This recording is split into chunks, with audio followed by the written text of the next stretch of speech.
শেখ হাসিনা যদি বাংলাদেশে ফিরে আসতে চায়, এটা নির্ভর করে সম্পূর্ণভাবে শেখ হাসিনার উপরে। তিনি যদি আসতে চান, অবশ্যই সে ব্যবস্থা করে আসবেন। আর ভারত যদি তাকে অফিসিয়ালি পাঠাতে হয়, এটা জিনিস খেয়াল করতে হবে, উনি তো বন্দি না, ভারতের মেহমান। এখানে টেকনিক্যালি বোঝার চেষ্টা করো, খালি হুমকিগালি কথা বললে হবে না। যখন এই সরকার চাইবে যে তাকে ফেরত দেন, ভারত সরকার বলবে আমি অবশ্যই ফেরত দেব, তবে আপনি তার জীবনে নিরাপত্তা দেন, তার প্রতি অন্যায় আচরণ করবেন না, তার প্রতি অবিচার করবেন না, তাকে বিভিন্নভাবে হয়রানি করবেন না। তখন কি বলবেন আপনি? তখন কি জবাব দিবেন? ভারত তো এই 2-1 দিনের মধ্যে তুমি দেখতে পারবা ভারতের মোদী সরকার বলবে ঠিক আছে আমরা এই বিষয় নিয়ে আলোচনা করতে রাজি আছি, আপনি আসেন। তখন কি করবেন আপনি? ঠিক আছে আমরা শেখ হাসিনাকে আপনাদের ফেরত দিতে রাজি আছি, আসেন আলোচনা করি। তার নিরাপত্তা কি দিবেন? তার নিরাপত্তার ব্যবস্থা কি করবেন আপনি বলেন? তখন জবাব দিবেন। খালি পররাষ্ট্র এই একটা লেখা দিল, লগলে বড় বড় নিউজ করে ফেললা, এর ভিতরে কি আছে দেখো না। তুমি 4টি প্রস্তাব দিয়েছ, ওই দিক থেকে 4টি প্রস্তাব জবাব কি আসে? তুমি 4টি প্রশ্নের জবাবের জন্য কি তুমি প্রস্তুত? কালকে বা পরশু যদি আসে, হ্যাঁ 21 তারিখে আপনি আসেন, আমি রেডি, বা 25 তারিখে আসেন, 26 তারিখে আসেন, আমি রেডি, কথা বলবো আপনার সঙ্গে, এই বিষয়ে আমরা বিশদ আলোচনা করবো, আসেন। আলোচনার আগে তো সিদ্ধান্ত দিতে পারবো না, কি দিতে পারবে কেউ?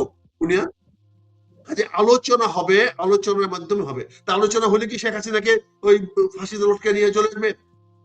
হ্যাঁ আসবে। শেখ হাসিনাকে কেমনে আনবেন? আপনি কথা বলেন, তার নিরাপত্তার ব্যবস্থা করেন, তার যদি মামলা মোকদ্দমা বিচার হয় বিচার করেন, কিন্তু সেটা সুষ্ঠুভাবে করেন, আমাদের গ্যারান্টি দেন।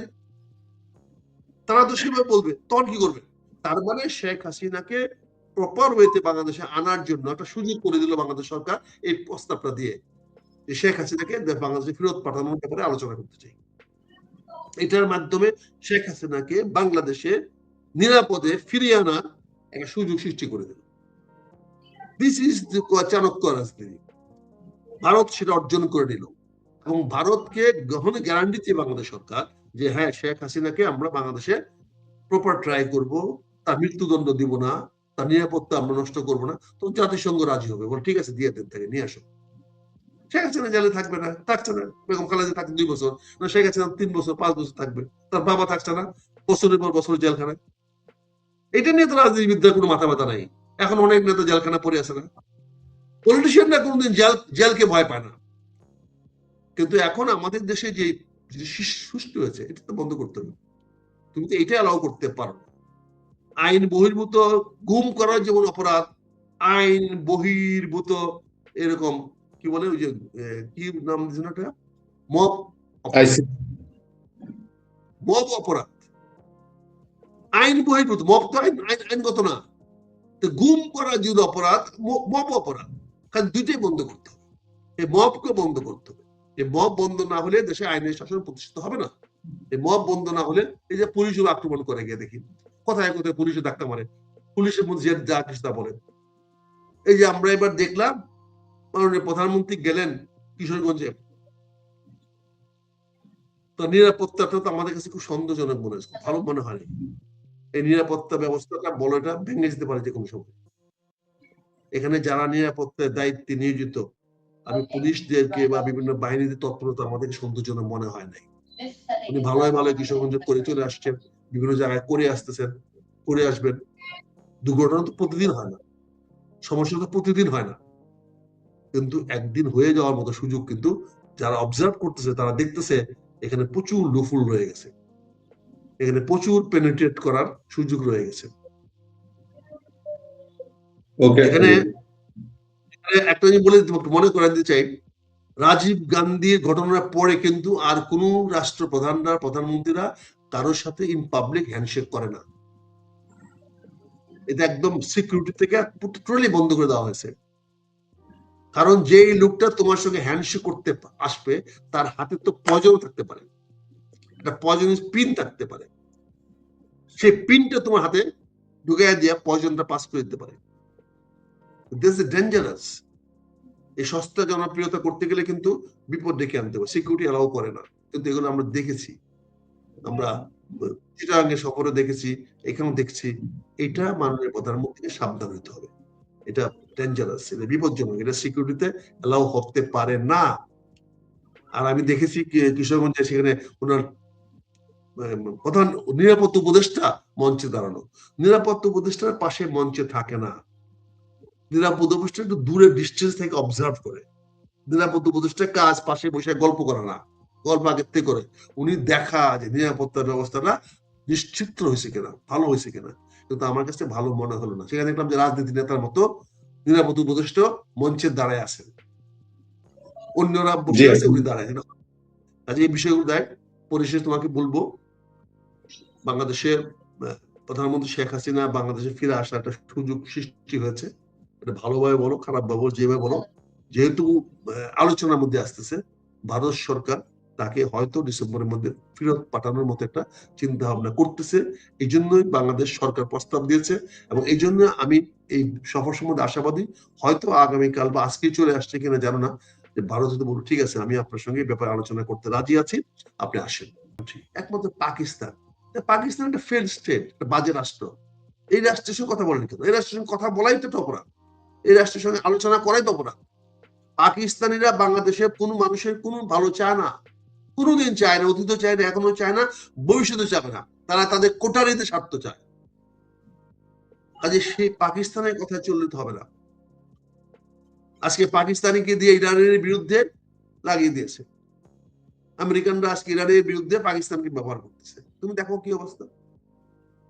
কাজে আমাদের বন্ধু রাষ্ট্র সৌদি আরব, আমরা সৌদি আরবের সঙ্গে আমাদের ইসলামিক উম্মা কাজ করে, আমরা সৌদি আরবের সঙ্গে থাকতে চাই, আমরা সৌদি আরবের সিলসিলা থাকতে চাই, সেটা আমাদের ভালো হবে। আর ভারতের সঙ্গে আমরা বৈরী সম্পর্ক না রাখাটাই ভালো হবে। বন্ধুত্ব আমি বলি না, না করতে চান করেন না, কিন্তু সম্পর্ক ওয়ার্কিং রিলেশনশিপ রাখতে হবে। বৈষম্য বলে এখন কিছু নাই, এখন সে আবার আমরা পুরনো খেলায় চলে গেছি। আমাকে আমারটা চাই, আমি আমার অবস্থানটা চাই, আমি আমার অবস্থান ধরে রাখতে চাই, আমাকে দিতে হবে। আমি পদ চাই, আমি পদবি চাই, আমি অর্থ চাই, আমি বৃত্ত চাই, আমার কথা আপনাকে শুনতে হবে, আমার কথা রাখতে হবে। এই ধরনের ইগোইস্টিক মনোভাব আমাদের মধ্যে এখন উঠে পড়েছে।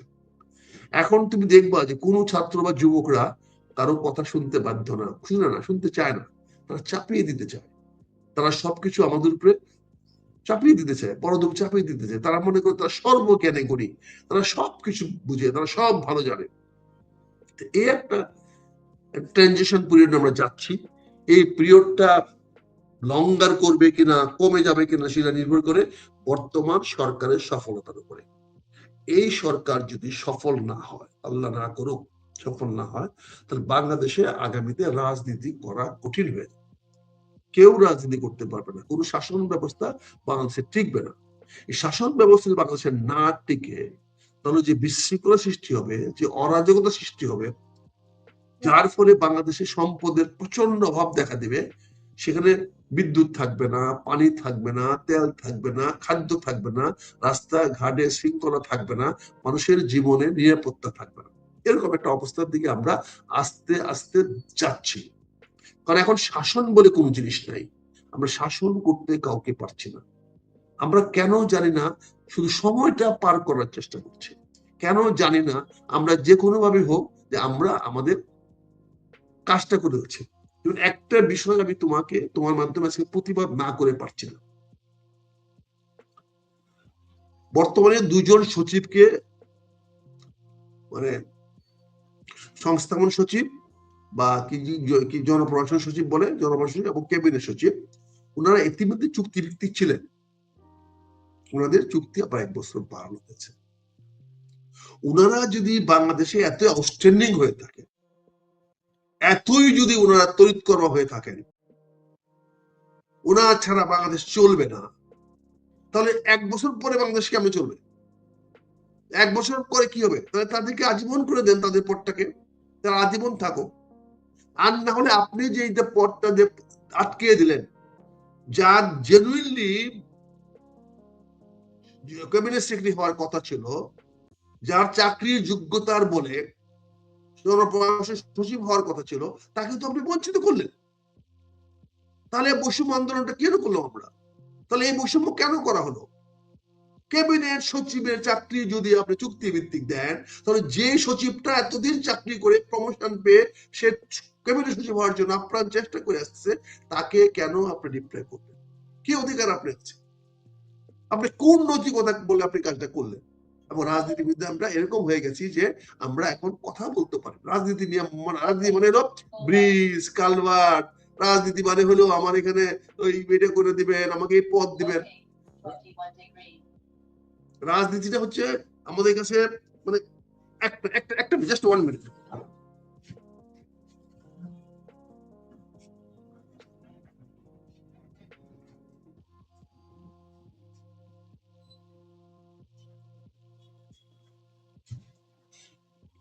রাজনীতিটা হয়ে গেছে এখন কেন জানি হালুয়া রুটি রাজনীতি। আমাকে ব্রিজ দিতে হবে, কালভার্ট দিতে হবে, স্কুলের এ করে দিতে হবে। এই যে মনে মনে ভাগ বাটোয়ারা রাজনীতি। আজকে তুমি বলো যে এই দুইটা সচিবকে দিয়ে আপনি কি মেসেজ দিলেন? এই দুইটা সচিব কি শেখ হাসিনার আমলে প্রমোশন পায় নাই? তারা কি ডিপ্টি সেক্রেটারি, জয়েন্ট সেক্রেটারি হয় নাই? জয়েন্ট সেক্রেটারি সচিব হয় নাই তারা? তারা কি শেখ হাসিনার আমলে হয় নাই? তাদের চেয়ে আরো চৌকস ছিল বলে, আরো চৌকস সচিব ছিল বলে এরা ওই পদ যেতে পারে নাই। এখন ওই পদগুলো খালি হয়ে যাওয়ার পরে গাদা হয়ে গেছে এখন বড় তাজা ঘোড়া। অদ্ভুত। চিন্তা করেন আমার প্রশাসনের পর্যায়টা কোথায় নামে নিয়ে আসলাম। পরবর্তী ধাপের যে চৌকস অফিসার গুলো আছে, পরবর্তী ধাপের যারা স্মার্ট অফিসার গুলো আছে, তাদের পদ বন্ধ করে দিলেন এই দুইজনের জন্য। পুরা জিনিসটাকে আপনি করে দিলেন। তাদের চেয়ে অনেক চৌকস অফিসার নিচে আছে, তারা আজকে হারিয়ে যাবে। এইটা তো মেধার মূল্যায়ন হলো না, এটা নিয়ে কেউ প্রতিবাদ করলো না। আমার তো মনে হয় আমার উচিত ছিল সমস্ত বিরোধী দল থেকে প্রতিবাদ করা, না তুমি চুক্তি ভিত্তিক সচিব নিয়োগ করতে পারবে না, কারণ এটা অন্য অধিকার তুমি হস্তক্ষেপ করছো, অন্য যোগ্য ব্যক্তিদের অধিকার হস্তক্ষেপ করছো, যারা পরবর্তী ধাপে যোগ্য হচ্ছে তাদের অধিকার করছো। আর যদি মনে করো না এই সচিবদের দরকার আছে, তাহলে তাদের বয়স তুমি 59 থেকে 61 করো, 65 করো, তোকে 65 করো। এটা কোন ধরনের খেলা রে ভাই? তুমি দুইজন সচিবের একদিন আগে একদিনের দিনে দিনে তুমি তাকে এক্সটেন্ড করে দিলে, মানে মনে হচ্ছে দেশটা হলো মানে নিজেদের একটা কোম্পানি, মানে যা খুশি করলাম, যেটা মূল্যে খুশি করলাম, যেটা মানে করলাম। এইগুলা বন্ধ করতে হবে। আমরা বলছিলাম সকল অফিসারদের রিকনসিলেশন দেন, এক্সকিউজ পার্ডন করেন, তাদের কাজে লাগবে। অনেক ভালো ভালো সচিব ছিল যারা এখনো যেমন ওবিডিয়েন্ট, তাহলে এখন যারা ওবিডিয়েন্ট তাহলে আগামী দিনে তারা তো চাকরি চলে যাবে। কোথা না করে যদি আজকে 1 বছর বা 2 বছরের মাথায় সরকার পরিবর্তন হয়, তখন আবার তো এই সচিবগুলো সহ আবার জেলে যাবে, আবার সচিবগুলোর চাকরি চলে যাবে। লয়ালটি লয়ালটি লয়ালটি, যে কোনো সরকারের প্রতি লয়ালটি দেখানো এটা তাদের দায়িত্ব, তাদের কর্তব্য। এই বিষয়গুলো আমাদের দেখা দরকার। মাননীয় প্রধানমন্ত্রী আপনাদের শিক্ষার ব্যাপারে মেয়েদেরকে অনার্স পর্যন্ত ফ্রি করে দিয়েছেন, কিন্তু মাননীয় প্রধানমন্ত্রী কি এই জিনিসটা খবর রাখেন যে প্রতিটি বাচ্চাদেরকে স্কুলে পরীক্ষার ফি দিতে হয়, রেজিস্ট্রেশন ফি দিতে হয়, বোর্ডের টাকা দিতে হয়, পরীক্ষার সময় 4-5 হাজার টাকা করে দিতে হয়। এই টাকাটা কে দিবে? আপনি ফ্রি করে দিলেন, অন কলেজ তো তার কাছে টাকা নিতে পারবে না, তাহলে তার এই যে পরীক্ষার ফি বোর্ডে দিতে হবে, এটা টাকাটা করতে আসবে? মানে প্রধানমন্ত্রী বলেন অবেতনিক নিয়ে যাবেন, বেতন কয় টাকা? বেতন দিয়ে তো স্কুল কলেজ চলবে না। মানে আপনি এই টাকাগুলা যে মেয়েদেরকে দিচ্ছেন, মানে অনার্স পর্যন্ত পড়াবেন, তাহলে তাদের পরীক্ষার ফি এইগুলা কে দিবে? পুরো জিনিসটা কেন জানি মনে হচ্ছে যে কেমন অনভিজ্ঞ ব্যক্তিদের হাতে রাষ্ট্র চলে গেছে, যারা টোটাল চিন্তা করতে পারে না, এরকম রাস্তায় চলে গেছে। তবে এখানে আজকে একটা ভালো সিদ্ধান্ত নিয়েছেন, আমি অত্যন্ত সাধুবাদ জানাই, অত্যন্ত জানাই। এটা নিয়ে আমাদের অনেক লেখালেখি আছে যে আপনি এপ্রিল মাস থেকে, বৈশাখ মাস থেকে আপনি অর্থবর্ষ শুরু করছেন। এটার জন্য আমি প্রাণ ঢালা অভিনন্দন জানাচ্ছি মাননীয় প্রধানমন্ত্রীকে এবং মন্ত্রী পরিষদকে। এটা অনেক দিনের দাবি ছিল আমাদের, অনেক দিন, এবং আমার ব্যক্তিগত লেখাও আছে এটার উপরে, আমার সংসদের প্রস্তাব আছে এটার উপরে, যে আমাদের অর্থ বছরটা পরিবর্তন করা হোক। আমি যখন ফাইন্যান্স কমিটির মেম্বার ছিলাম তখন আমরা বলেছি যে এটা বর্ষাকালীন সময় আমাদের ক্ষতি হয়, এক্স্যাক্টলি যে সমস্ত কথাগুলো আজকে বলছে আমার লেখার মধ্যে ওইটা দেখা যাচ্ছে 25 বছর আগে। আজকে ধন্যবাদ জানাই জনাব তারেক রহমান সাহেবকে যে তিনি একটা সিদ্ধান্ত নিয়েছেন, অত্যন্ত সুন্দর সিদ্ধান্ত নিয়েছেন, সেই সিদ্ধান্তের সাধুবাদ জানাই। এখন আসি তোমার মূল বিষয়ে, যেটা তুমি নিয়ে চিন্তিত। আমার কথাবার্তা পরিষ্কার স্পষ্ট। তারেক রহমান সাহেবের ভারতে না গেলে বাংলাদেশের মানুষের একটি অংশের মানুষ খুশি হবে। এই অংশটি যদি আবার পাকিস্তানে যায় আরো খুশি হবে। কিন্তু সেটা কি বাংলাদেশের মানুষের ভালো হবে? সেটা কি বাংলাদেশের কল্যাণ বয়ে আনবে? এটা বোকাও তো বুঝে। ভারত আমাদের তুলনায় অনেক বড়। প্রতিটি মানুষের ব্যক্তিগত একটা আক্রোশ থাকে তার চেয়ে যে বড় তার প্রতি ঘৃণা প্রকাশ করা।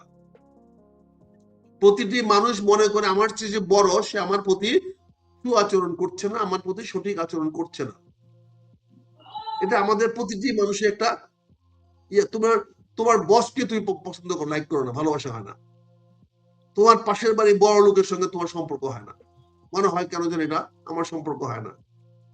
আমার পাশের বাড়ি প্রতিপত্তিশালীর প্রমোশন, যেমন আমি কোন চেয়ারম্যান মেম্বার এমপি টেমপি মন্ত্রীর ধার দাঁড়ি না, যাই না এখন। কেন? আমি যখন আগে এমপি ছিলাম তখন সারাদিন এমপি নিয়ে ঘুরছি, মন্ত্রী থেকে দাওয়াত দিছি, খাওয়াইছি। এখন মন্ত্রীতে বাড়ি কাজ দিয়েও যাই না, এমপিতে কাজ দিয়েও যাই না, কারণ ওরা বড় হয়ে গেছে আমার চেয়ে। আমার কেমন হিংসা হিংসা লাগে, আমার মধ্যে কেমন যেন একটা ভাব লাগে যে ওপরে বড় হয়ে গেছে।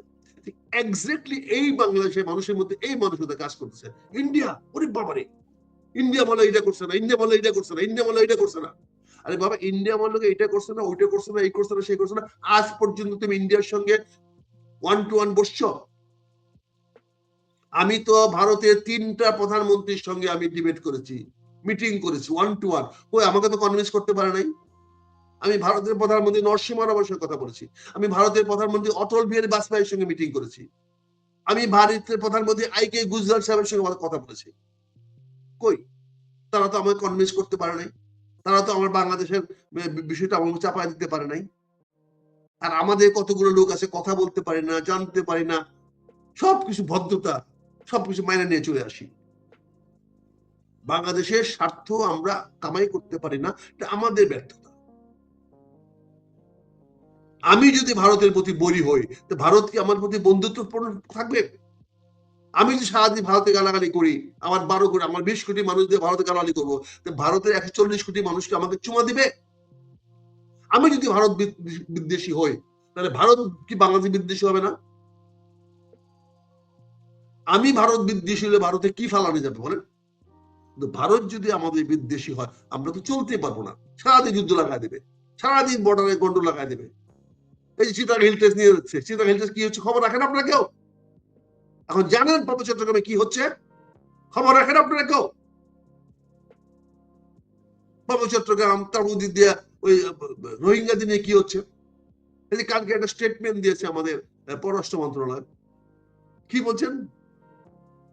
খুব বড় করে ঘটা করে বলছেন যে মায়ানমারের পররাষ্ট্রমন্ত্রী বলেছেন তারা 3 লক্ষ রোহিঙ্গাবাসী নিয়ে যাবেন। কিন্তু 3 লক্ষ নিয়ে ওরা কি বলছে? যে রাখাইনের অবস্থার উন্নতি হইলে, উন্নতি হয়েছে তো বলে নাই, রাখাইনের অবস্থা উন্নতি হইলে তিনি 3 লাখ নিয়ে যাবেন। তাহলে বাকি 12 লাখ কি হবে? দুইটা জিনিস করলো, একটা 3 লাখকে রেকর্ড করে দিল, 3 লাখ রোহিঙ্গা নেবে। আপনি তো কথা বললেন 3 লাখে রাজি হবেন কেন? আপনি মালয়েশিয়ার কথা বা কারো কথা 3 লাখ ফিগারে রাজি হলেন কেন? এখন রোহিঙ্গাদের পজিশন 3 লাখ, এখন মায়ানমার বলবে আমি 3 লক্ষ নিয়ে আসছি, ঠিক আছে আমি 3 লক্ষ আনার চেষ্টা করছি, অর্থাৎ 12 লক্ষ হারায় যাবে। কদিন পরে বলবো ওই 9 লক্ষ তোমার লোক, আমার লোক না। আপনি প্রতিবার এই ধরনের ভুল সিদ্ধান্ত নেবেন, প্রতিবার আপনি ভুল রাজনীতি করবেন, প্রতিবার আপনি ভুল পররাষ্ট্রনীতি নেবেন, আর এর দায় আমাদের উপর দিবেন, বাংলাদেশের মানুষের উপর দিবেন, জনগণের উপর চাপাবেন। বাংলাদেশের উচিত হবে তার সকল নেইবারের সঙ্গে সুসম্পর্ক রক্ষা করে চলা। আমার দুইটাই নেব, একটা মায়ানমার এবং একটা ভারত। আর মায়ানমার সঙ্গে আমাদের গুড সম্পর্ক, রিলেশনশিপ নেই। তা আমরা কোন দিকে যাচ্ছি? সবকিছু যে বিরোধী দলের কথা শুনে কথা বলতে কথা নাই। আমাকে আগে, আমি রাজনীতি করি আমি জনগণের জন্য। জনগণের জন্য কোনটা ভালো? আমাদের মাননীয় প্রধান, আমাদের বিরোধী দলের নেতা আগেও বলেছে, এখনো বলছেন আমরা ভারতের সঙ্গে সম্পর্ক রাখবো। এখন সম্পর্ক কি হবে, ভালো রকম মন্দ হবে, সেটা সম্পর্ক রাখলেই তো কথা বলবেন। কারণ আপনি তারেক রহমান সাহেব, আপনি প্রধানমন্ত্রী, আপনি আমার কথা চলবেন না তো, আপনি আমার বুদ্ধিতে চলবেন। আপনি ভারতের সঙ্গে যদি একটা বড়িতে লাগাই দিয়ে যান, যে সেটা বড়িতে লাগিয়ে দিয়ে গেছে ডক্টর ইউনূস সাহেব। ডক্টর ইউনূস সাহেবের পররাষ্ট্রমন্ত্রী, আজকে আপনি পররাষ্ট্রমন্ত্রী। ডক্টর ইউনূস সাহেব তখন কেন ভারতের সঙ্গে সুসম্পর্ক রাখলো না এই খলিল সাহেবের জন্য? এই খলিল সাহেব তো ভারতে গেছে 2 বার, তো খলিল সাহেব কেন ভারতে বারবার যায়? কাজে আমি আপনাদেরকে অনুরোধ করবো, তুমি যে ইস্যুটা এনেছো এটা শুধু জটিল হবে না, এটা যে যেভাবে নেক, বাইরে জনপ্রিয় জিনিস এক জিনিস আর সঠিক কাজ করা আরেক জিনিস। অনেক সময় সঠিক কাজ জনপ্রিয় হয় না, আবার জনপ্রিয় কাজ সঠিক হয় না। এখানে একটা ব্যালেন্স আনতে হবে, একটা ভারসাম্য বজায় করতে হবে। কোন কাজটা আমার করা দরকার এবং সেটাতে জনপ্রিয়তা নাও পাওয়া যায়, তাও কাজটা করতে হবে। আর জনপ্রিয়তা পাইতে গিয়ে যদি আমি ক্ষতি করে ফেলি, সেই জনপ্রিয়তা টিকবে না। অনেক নেতারা জনপ্রিয়তা টিকায় রাখতে পারে নাই, কারণ তারা সঠিক কাজটি করে নাই। তারা অনেক জনপ্রিয় ছিল, কিন্তু তারা সঠিক কাজটি করতে পারে নাই, ফলে তারা জনপ্রিয়তা টিকায় রাখতে পারে নাই। আজকে যে জটিল সৃষ্টি হয়েছে, আমি পররাষ্ট্রমন্ত্রীকে বা মাননীয় প্রধানমন্ত্রীকে ধন্যবাদ যে উনি এজেন্ডা ঠিক করে দিয়েছেন। উনি ভারতকে বলেছেন আমরা এই 4টি বিষয়ে কথা বলতে চাই। এখানে না যাওয়ার কথা, 4টি বিষয়ে কেউ যদি আগে রাজি হয়ে যায় যে হ্যাঁ আমি আপনাকে এটা দিয়ে দিলাম, তাহলে যাওয়ার দরকারটা কি? তাহলে যাওয়ার দরকারটা কি? তো হয়ে গেছে, এই 4টা পয়েন্ট দিয়েছি, 4টা পয়েন্ট রাজি হইলে তো আর যাওয়ার দরকারটা কি? হয়ে গেল। It is an states dialogue, রাষ্ট্রীয়। আমি এই 4টি বিষয়ে আপনার সঙ্গে কথা বলি, 4টি বিষয়ে কথা বলতে রাজি থাকেন তাহলে আমি আসবো। That is the point. কেউ তো বলেন না যে শেখ হাসিনাকে ফেরত নিয়ে আসবো কালকেই।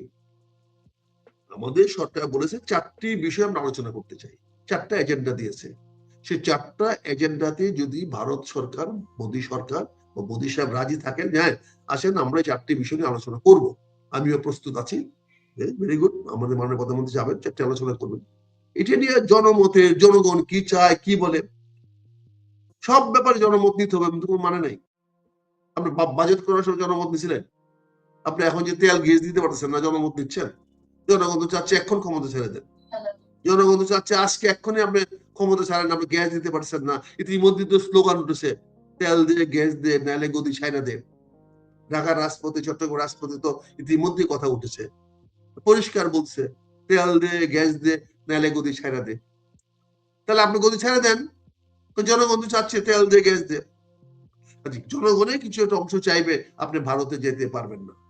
কিন্তু আমি মনে করি দেশ আপনার কাছে সবার আগে, জনগণের স্বার্থ সবার আগে। আপনি দেশের স্বার্থে, জনগণের স্বার্থে যেটা মনে করেন ভালো সেটা করা উচিত। এবং আমি মনে করি যে যাই কিছু বলুক না কেন, বাংলাদেশ সরকার ভারতে গিয়ে আলোচনা করা ছাড়া গত্যন্তর নেই। এতে বাংলাদেশ একগ্রহ হয়ে যাবে। পাকিস্তান বাংলাদেশে বাঁচাতে পারবে না, তুরস্ক বাংলাদেশে বাঁচতে পারবে না। এখন আর সুলতানাত নাই যে সুলতানরা ইখতিয়ার মুক্ত খিলজি পাঠায় দেবে, এখনো এখানে নাই। এখন তাদের কিরণক হইলে আমাদের লাভ হবে না। আর আমরা যদি এই বলয়ে যাই, আমাদের লোক দুবাই যেতে পারবে না, আবুধাবি যেতে পারবে না। কারণ আমরা যদি এন্টি ইন্ডিয়ান হয়ে যাই, আবুধাবিতে আমার স্থান হবে না, সৌদি আরব আমাকে স্থান দেবে না। আমার চিন্তা করতে হবে। একই অবস্থা মালয়েশিয়াতে হবে। মালয়েশিয়ানরা মোর ইন্ডিয়ান ইনফ্লুয়েন্সড দেন আদার কান্ট্রি। একমাত্র পাকিস্তান, পাকিস্তান একটা ফেল্ড স্টেট, একটা বাজে রাষ্ট্র। এই রাষ্ট্রের সঙ্গে কথা বলেন কেন? এই রাষ্ট্রের সঙ্গে কথা বলাই তো অপরাধ, এই রাষ্ট্রের সঙ্গে আলোচনা করাই তো অপরাধ। পাকিস্তানিরা বাংলাদেশের কোনো মানুষের কোনো ভালো চায় না, কোনোদিন চায় না, অতীত চায় না, এখনো চায় না, ভবিষ্যতে চাবে না। তারা তাদের কোটারিতে স্বার্থ চায়। কাজে সেই পাকিস্তানের কথা চললে তো হবে না। আজকে পাকিস্তানিকে দিয়ে ইরানের বিরুদ্ধে লাগিয়ে দিয়েছে, আমেরিকানরা আজকে ইরানের বিরুদ্ধে পাকিস্তানকে ব্যবহার করতেছে। তুমি দেখো কি অবস্থা। কাজে আমাদের বন্ধু রাষ্ট্র সৌদি আরব, আমরা সৌদি আরবের সঙ্গে আমাদের ইসলামিক উম্মা কাজ করে, আমরা সৌদি আরবের সঙ্গে থাকতে চাই, আমরা সৌদি আরবের সিলসিলা থাকতে চাই, সেটা আমাদের ভালো হবে। আর ভারতের সঙ্গে আমরা বৈরী সম্পর্ক না রাখাটাই ভালো হবে।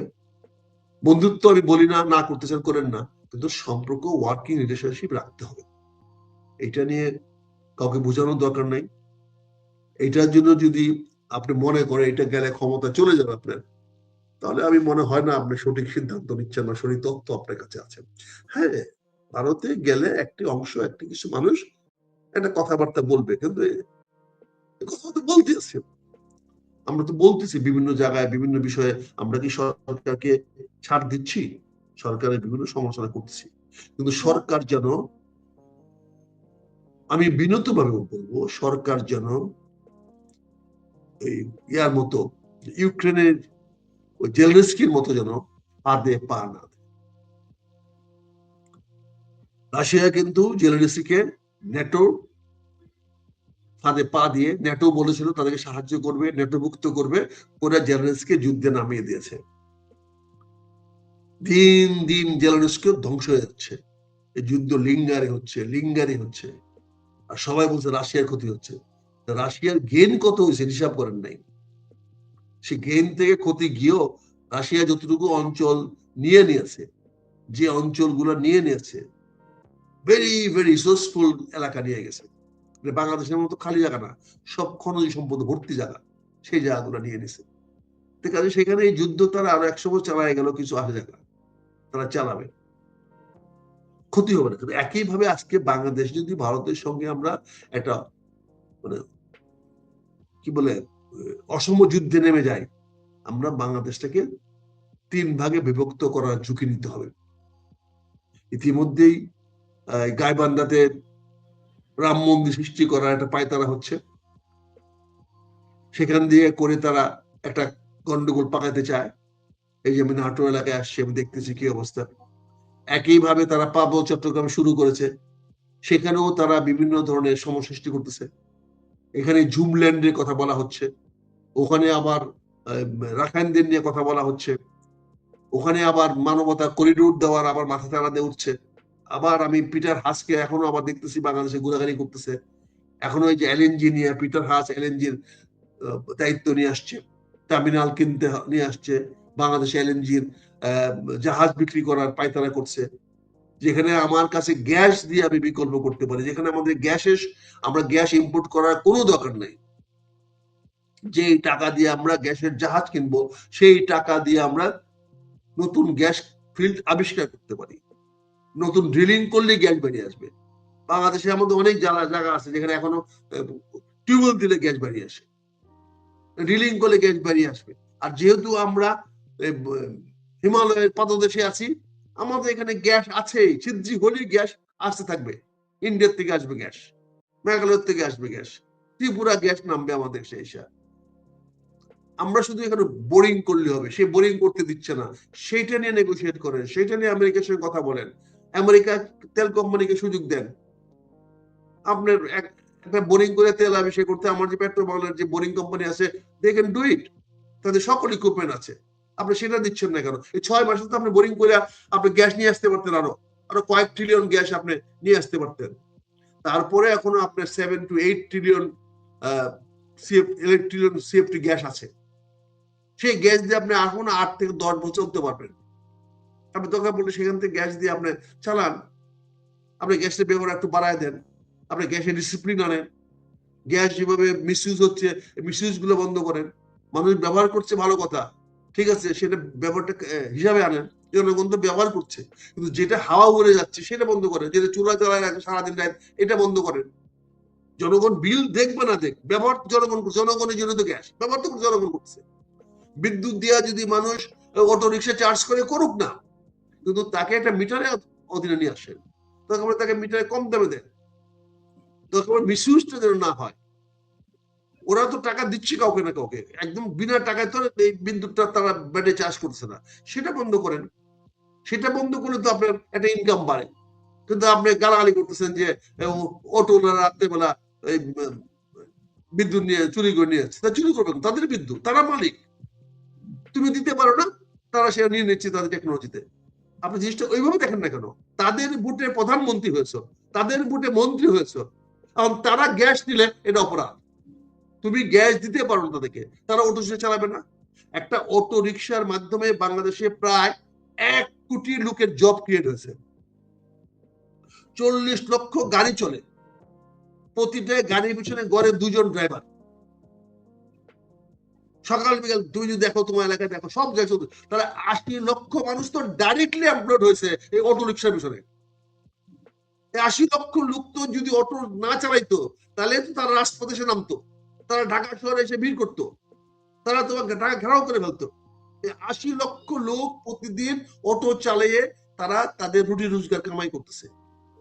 এই গ্যাস তো বাংলাদেশ সরকার, জনগণের গ্যাস, সরকারের তো গ্যাস না। ঠিক আছে, নিচে দেখ, এই বিদ্যুৎ তো জনগণের বিদ্যুৎ, জনগণ নিয়ে ব্যবহার করতেছে। ব্যবহার করে সে, তাকে তো তুমি রিলিফ দিচ্ছ, বিনা পয়সা শিক্ষা দিচ্ছ, তারপর স্কুলে খাউন দিচ্ছ। তাহলে বেকারদের ভাতা না দিয়া বেকারদের ফ্রি বিদ্যুৎ দিয়ে দাও, সে তো বিদ্যুৎ খাবে না। যতক্ষণ বিদ্যুৎ দিয়ে চার্জ করতে পারে তার অটোটা, ততক্ষণ চার্জ করে সেটা চালাবে, চালালে তার এমপ্লয়মেন্ট হলো, রোজগার হলো। এটা তো আপনাকে 80 লক্ষ লোকের জব আপনি এখানে ক্রিয়েট হয়েছে, এবং তারা ফিজিক্যালি কাজ করতেছে। কাজে এইটাকে আপনার সেবা দেখবেন না, সেটা বলছে চুরি করতেছে। আপনি মন্ত্রী বলে গাধার বাচ্চা বলে চুরি করতেছে। আরে বাবা, এ তো তোমার জনগণ, এদের ভোটেই তো তুমি নির্বাচিত হয়েছো, এবং তাদেরকে চোর বলতেছো। তুমি তাদেরকে বিদ্যুৎ দিতে পারতেছো না, কিন্তু তারা তো বিদ্যুৎ নিয়েও চলতেছে। এই বিদ্যুৎ লোডশেডিং এর পরেও তো এই গাড়িগুলো চলতেছে বাজারে। এই যে আমি দেখলাম একটা রাস্তার মধ্যে কি পরিমাণ গাড়ি চলতেছে, অটো চার্জ ছাড়া কেমন চলে। তার মানে তারা কোনো না কোনো বিদ্যুৎ পাচ্ছে। এটা তুমি অ্যাকাউন্টে নিয়ে আসো, এটা ধন্যবাদ দাও, হিসাবে নিয়ে আসলে তো তুমি সাবাসী পেয়ে যাও। তুমি জি বলো যে ভাই আমি আপনার গৃহস্থ দিতে পারতেছি না, তো আমি অটোতে দিচ্ছি, আমি আপনার এই এখানে দিতে দোকানে দিতে পারতেছি না, আমি এটাতে 80 লক্ষ 40 লক্ষ অটো চালাচ্ছি। এটা হিসাবে নিয়ে আসো, ফ্রি গ্যাস দিই, তুমি ডিক্লেয়ার করে দাও যে আমি ফ্রি বিদ্যুৎ দিচ্ছি। তাহলে তো চুরি হয় না, এটা তাহলে তো চুরি পর্যায়ে পড়ে না। কাজে 5-10 মিনিট হয়ে গেছে, তো শেষ করছি। আমি পরিসংখ্যান আনতে চাই এটা